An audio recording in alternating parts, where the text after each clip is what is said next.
सजना सवरना ये किस काम का, माला जपती हो तुम तो गैरों के नाम का। तेरा सजना सवरना ये किस काम का, माला जपती हो तुम तो गैरों के नाम का। कभी मेरी तुम करती कदर होगी क्या, लगा के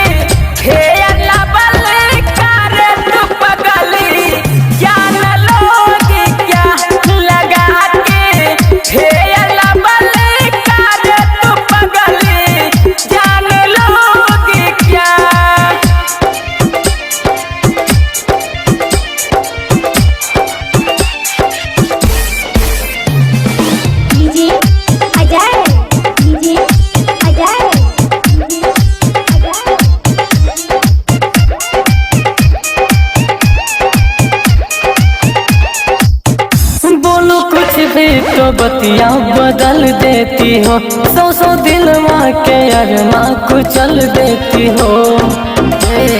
सुना ना, बोलो कुछ भी तो बतिया बदल देती हो, सौ सौ दिलवा के अरमा कुचल देती हो। तेरे गोरे गाल नैना विशाल जब आँख मारे रे, कैसियत सवारत स्टाइल झारे रे जानू, कैसियत सवारत स्टाइल झारे रे। तो भी मेरी तुम करती कदर होगी क्या, लगा के ठेला बल करे तू पगली, जान लोगी क्या, लगा के ठेला बल करे तू पगली, जान लोगी क्या।